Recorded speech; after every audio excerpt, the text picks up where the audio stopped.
Como tú ya conoces esta estructura de la audiencia inicial y más o menos ya pudimos darnos cuenta de cuáles son los pasos que la componen o de los actos procesales que van a versar alrededor de esta audiencia, bueno, lo que yo vengo a decirte se va a ubicar en uno exclusivamente de ellos, y es en la formulación de imputación.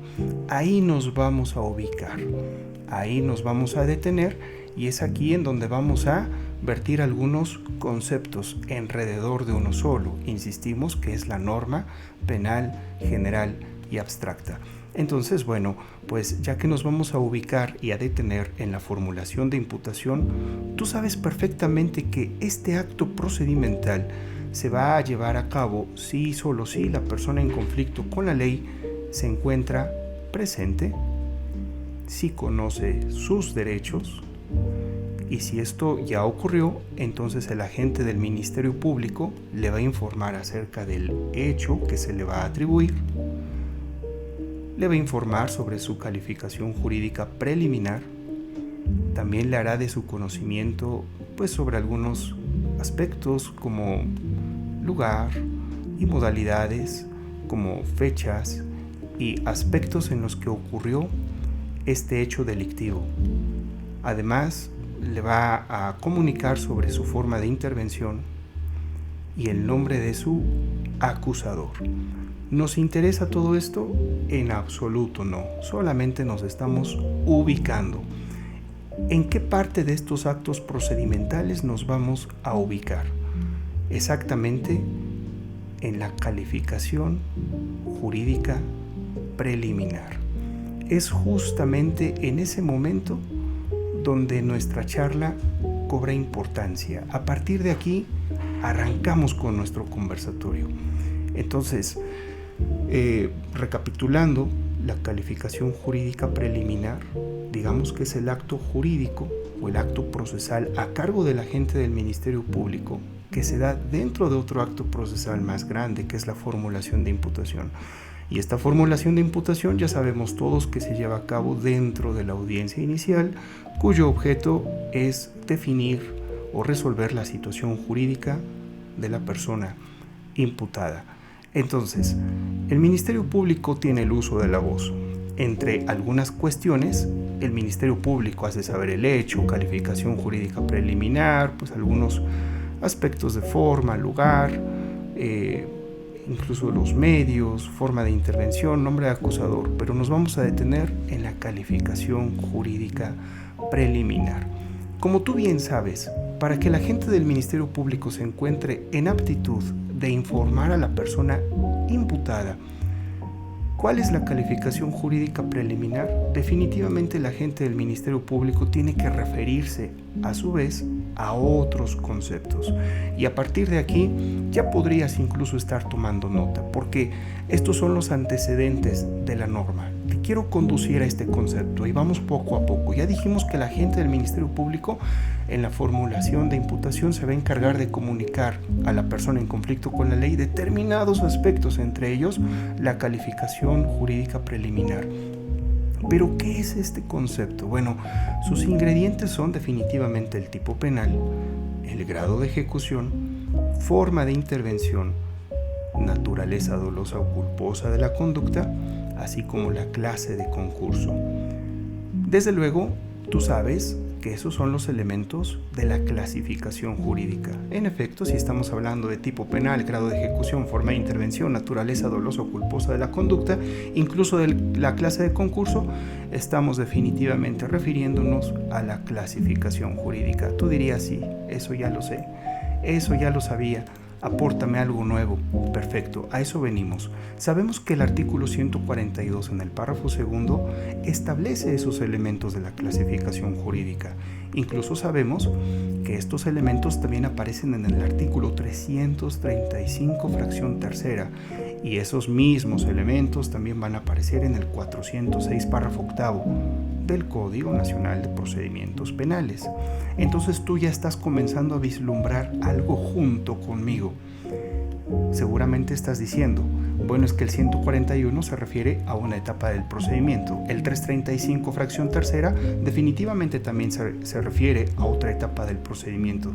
¿Qué decir del 406? También se refiere a diversa etapa del procedimiento. Así, el primero de los dispositivos invocados se va a referir exclusivamente a la etapa de investigación, el 335 a la intermedia y el 406 está o cae en el mundo, en el terreno del juicio.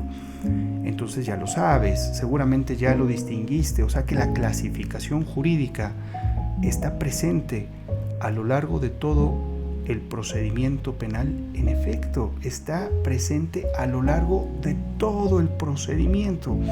Mira la importancia, porque si te vengo a hablar de la norma penal general y abstracta y te dije que para entenderla, uno de los conceptos que figuran como su antecedente es la clasificación jurídica, entonces más nos vale la pena entender con toda precisión y pulcritud cuáles son los componentes de la norma penal general y abstracta. Y tienes toda la razón, uno de esos componentes de la norma penal general y abstracta es la clasificación jurídica. O sea que si estamos hablando de los elementos de la clasificación jurídica, ya agotamos una parte de la norma penal general y abstracta. ¿Y qué tan importante es esto? Bueno, es muy importante porque, como lo ves, va a entrar en juego en las 3 etapas del procedimiento ordinario. Entonces, avanzamos. Ya sabemos que los elementos de la clasificación jurídica, como el tipo penal, el grado de ejecución, forma de intervención, naturaleza dolosa o culposa de la conducta, incluso la clase de concurso, son los elementos de la clasificación jurídica. Todos ellos van a entrar en juego cuando se trata de clasificación jurídica. Todos ellos son los componentes, los ingredientes de la clasificación jurídica. Sí, licenciado Mendoza, ya lo dijiste 100 veces. Y lo diré 100 veces más, querido amigo, querida amiga, porque quiero que no se nos olvide jamás.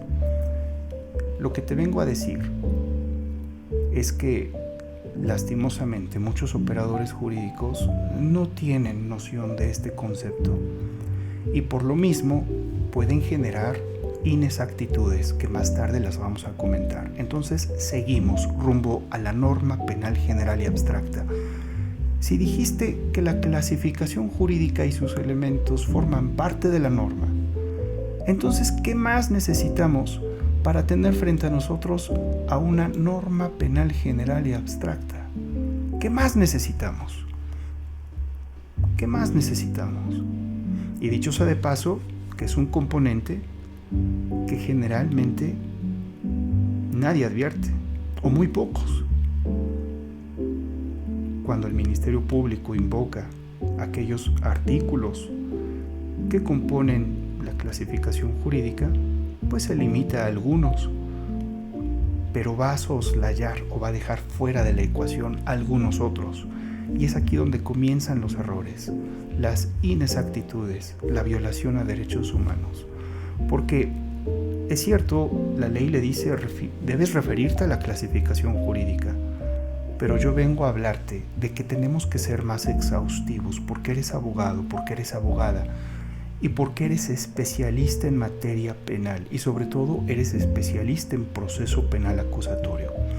Yo vengo a decirte en esta charla que en la formulación de imputación más nos vale estar atentos, si somos ministerios públicos, a invocar una norma penal general y abstracta, es decir, algo más allá de la clasificación jurídica. Si eres asesor jurídico victimal, acuérdate que un asesor es el revisor del Ministerio Público. Si eres revisor del Ministerio Público, obviamente tienes que saber a saciedad el trabajo del Ministerio Público, si no, ¿cómo lo vas a asesorar? ¿Cómo lo vas a revisar? Si eres defensor, tu trabajo empieza verificando las normas penales generales y abstractas. Es aquí donde empieza el verdadero trabajo. Si trabajas en un órgano jurisdiccional, a partir de la norma, tú vas a determinar los componentes que debes tener en consideración para acreditar un hecho que la ley señala como delito. Entonces, ¿cuál es ese ingrediente extra que, unido a la clasificación jurídica, nos da como resultado la norma penal general y abstracta? ¿Alguno de ustedes lo sabe? Es la punibilidad. La punibilidad. Y eso, queridos amigos, queridas amigas, es todo lo que vengo a decirte. Eso es absolutamente todo. A ver, o sea que desde la formulación de imputación, el agente del Ministerio Público, al referirse a la clasificación jurídica, no solo debe limitarse a los elementos de esta, como al tipo penal, grado de ejecución, forma de intervención, naturaleza dolosa o culposa de la conducta, clase de concurso. No debe limitarse. Debe ir un poco más allá y entregar, proveer, especificar, fijar un ingrediente más, que es la punibilidad.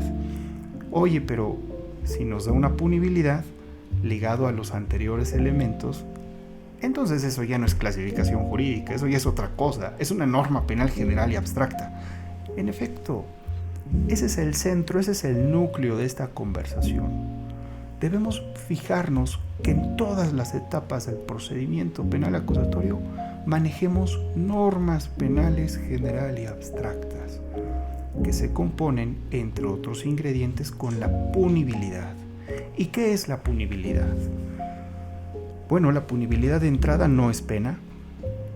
La punibilidad tampoco es punición.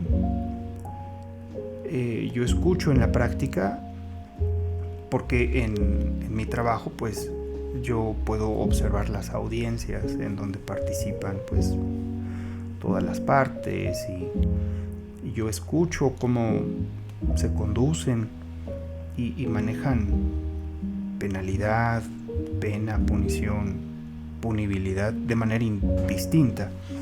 Y eso me parece que no es correcto. Cada cosa tiene un nombre muy específico y si somos especialistas en derecho penal, pues es muy conveniente poder distinguir estos conceptos. No te los voy a decir todos, bueno, probablemente sí. La punibilidad, que es la que nos interesa, es aquella que proporciona el legislador. Es así de fácil. O sea que la punibilidad la voy a encontrar en la ley. O sea, si dices que me la da el legislador, es la que encuentro en la ley, es un concepto.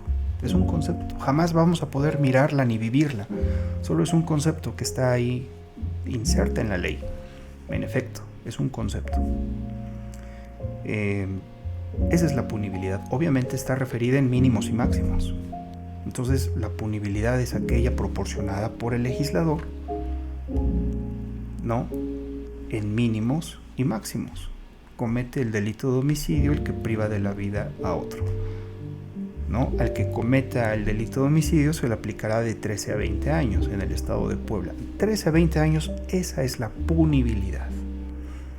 Obviamente la punición no es lo mismo que la punibilidad, porque la punición siempre se va a referir a aquella impuesta por el juez.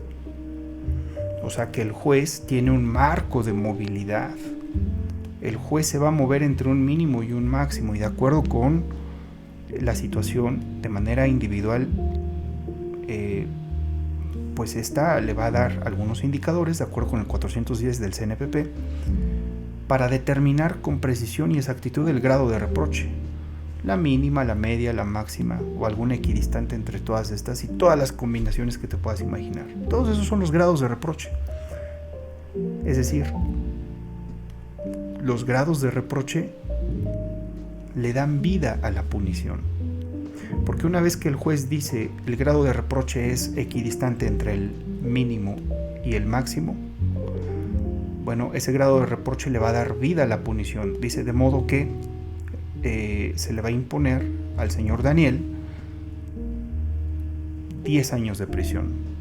Justo eso es la punición. Entonces le corresponde fijarla al Poder Judicial. Y surge de individualizar una punibilidad y también surge de determinar pues una serie de factores en una situación individualmente considerada. Finalmente, la pena. La pena, esa, digamos que es la vivencia, ¿no? Es la vivencia de la persona en conflicto con la ley una vez sentenciada. O sea que cuando se emite la sentencia y esta causa ejecutoria, esa experiencia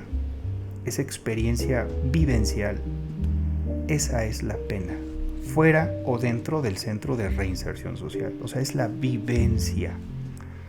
¿De quién? Pues de la persona sentenciada, nada más. Si te das cuenta, la punibilidad pues es un mero concepto arrojado por el legislador, y como no podemos verlo, pues está en el mundo conceptual, ¿no? En el mundo formal. La punición que está dada por el juez, nuevamente pues es un concepto, pero la pena viene a estar en el mundo de lo factual, ¿no? De la facticidad. Esa sí se vive, esa sí se puede describir. Entonces, esos son los tres conceptos que no debemos equivocar cuando hablamos en una audiencia, ¿no? Ante un juez de ejecución, por ejemplo, o ante un juez de control, o el tribunal de juicio oral, sea unitario, sea colegiado. Esos son los conceptos que debemos manejar con pulcritud. Y si yo te estoy hablando de una norma penal general y abstracta cuyos ingredientes son todos aquellos relacionados con la clasificación jurídica más la punibilidad, ahora sabes que la punibilidad es aquella proporcionada por el legislador en mínimos y máximos y que se encuentran en una ley. Tan fácil como eso. En pocas palabras, en palabras de mi gran maestro Eleazar Maldonado Cisneros, que ya no está aquí, pues es la amenaza del legislador, ¿no? Esa es la punibilidad, la amenaza del legislador. Esos son los ingredientes, queridos amigos, queridas amigas, de la norma penal general y abstracta. Y lo que vengo a decirte, y como núcleo de este conversatorio, es que desde la formulación de imputación, más le vale a la representación social referirse a una norma penal y no tanto a la clasificación jurídica. Esto es, ya que si bien la ley le ordena dirigirse o referirse sobre la clasificación jurídica, yo vengo a recomendarte que igualmente lo haga, pero respecto de la punibilidad, que todo junto es una norma penal general y abstracta. Y voy a intentar ahora demostrarte por qué es necesario que el Ministerio Público, desde este acto procesal que se llama formulación de imputación, también se refiera a la punibilidad. Bueno, pues vamos allá, rapidísimo. Fíjate, recapitulando así rapidísimo, dijimos que la clasificación jurídica, ya que la asocias a una punibilidad, pues te va a dar como consecuencia una norma penal general y abstracta, y obviamente eso se puede utilizar desde la fase de investigación, lo mismo respecto de la intermedia y lo mismo respecto de juicio. O sea, la norma penal general y abstracta, al igual que la clasificación jurídica, con los artículos que te acabo de invocar, que es el 141, el 335 y el 406, se encuentran en todas las fases de la investigación, en todas las fases del procedimiento penal. Vamos rápido. Entonces, diríamos que el primero de los elementos de la clasificación jurídica, pues es el tipo. Y para definir al tipo necesitamos primero la conducta. Y tú sabes que la conducta tiene agravantes y atenuantes. Esto no lo apuntes, te voy a pedir que nada más pongas atención, que veas estas diapositivas, fijes mucho tu atención en lo que te voy a decir, porque todo orbita en un concepto, lo vas a ver al final. Entonces aquí pon mucha atención, o sea, no escribas tanto, observa nada más, por favor. Entonces, a ver, dijimos que el primero de los elementos de la clasificación jurídica es el tipo penal. Ok, vamos para allá. Tipo penal. Necesito la conducta. La conducta se puede presentar con agravantes, con atenuantes o sin estas. Perfecto.